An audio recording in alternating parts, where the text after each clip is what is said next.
Você já parou para pensar qual é o animal mais alienígena da Terra? Mas assim, real, nada de ficção científica. A gente tá falando de uma criatura que vive nos nossos oceanos, é incrivelmente inteligente e pode até pensar com os braços. Hoje a gente vai explorar a biologia insana dos polvos e como eles podem revelar algo profundo sobre a origem da inteligência, biologicamente falando.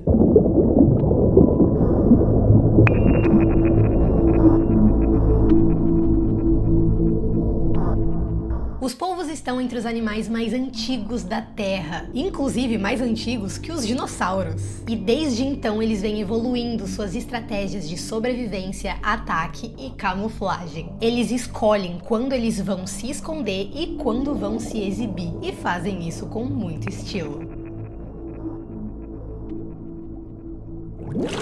O polvo é um molusco como caracóis e mariscos, mas a comparação para por aí. Ele não tem esqueleto e nem concha. O único osso que ele tem é o bico quitinoso e é parecido com o bico de um papagaio. E ele usa esse bico para esmagar e comer suas presas, que normalmente são peixes, crustáceos e até mesmo outros invertebrados. E por não ter ossos, isso permite que ele se esprema em qualquer buraco que seja maior que o olho dele.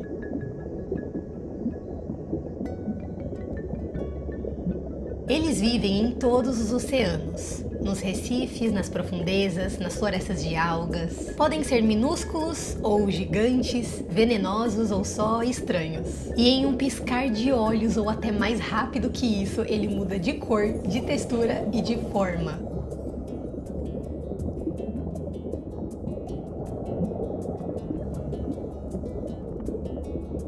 Ele consegue fazer isso graças a duas camadas de células especiais.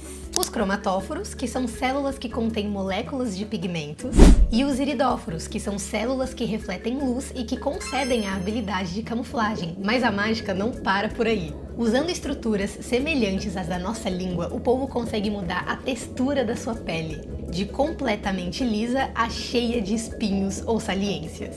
E essa transformação não é aleatória, é completamente estratégica. Eles decidem quando eles vão se esconder e quando eles vão se expor. E o mais doido, nem todos os polvos mudam de forma, mas todos mudam de cor.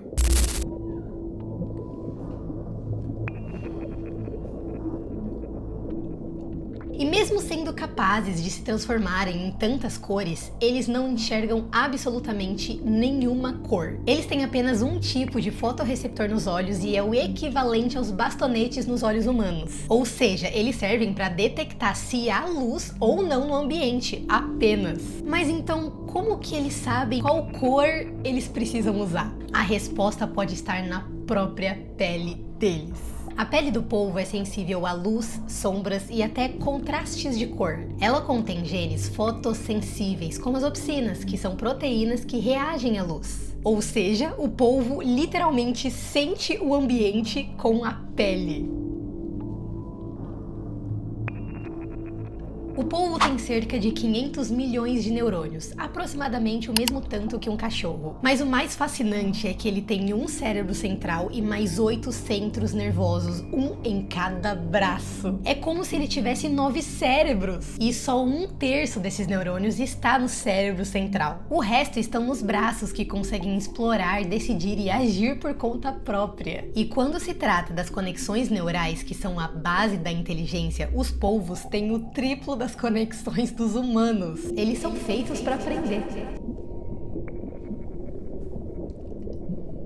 Os polvos dormem cerca de 60% do tempo em um ciclo de 24 horas. E assim como nos humanos, o sono dos polvos pode estar relacionado com processos de memória e aprendizagem.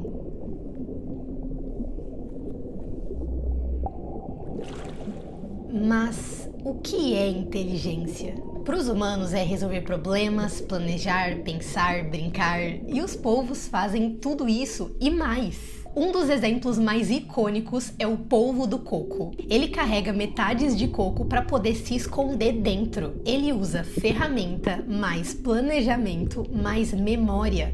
algo que até pouco tempo atrás achávamos exclusivo de humanos, primatas e algumas aves, como os corvos, por exemplo. E eles também brincam. Em um estudo, 8 polvos gigantes do Pacífico da espécie Enteroctopus duflane receberam frascos de plástico. E depois de perceberem que não era comida, eles começaram a jogar jatos de água nesses frascos, fazendo com que eles fossem para frente e voltassem na corrente. É o equivalente subaquático de quicar uma bola.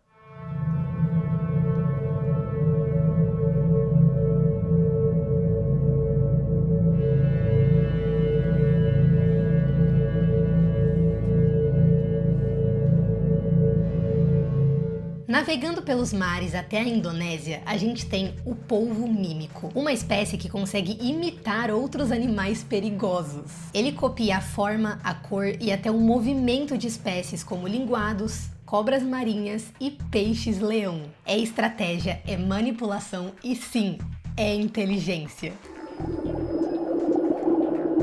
Já na Austrália vive o polvo de anéis azuis, um dos mais letais do mundo. Ele cabe na palma da minha mão, tem basicamente o tamanho de uma bola de golfe. Mas uma mordida dele pode liberar neurotoxina suficiente para matar um humano adulto em minutos. Seus anéis brilham como um aviso. É beleza e perigo em uma mesma criatura.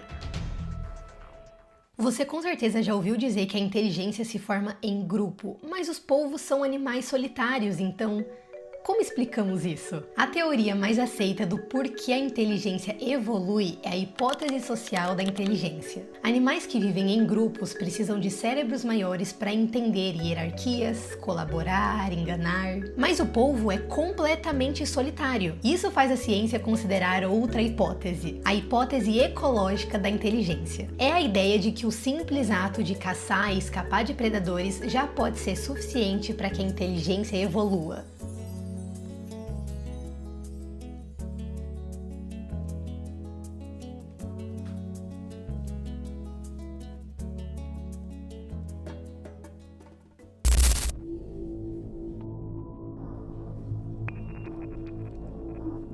O polvo é uma prova viva de que a inteligência pode surgir de muitas formas. Não precisa estar em um cérebro central, não precisa viver em grupo e nem mesmo parecer com a nossa. Talvez a pergunta ideal não seja se os polvos são alienígenas, mas sim o que mais neste planeta ou fora dele pode ser inteligente de uma forma que nem conseguimos imaginar. A inteligência é muito mais diversa do que pensávamos e o polvo é só o começo.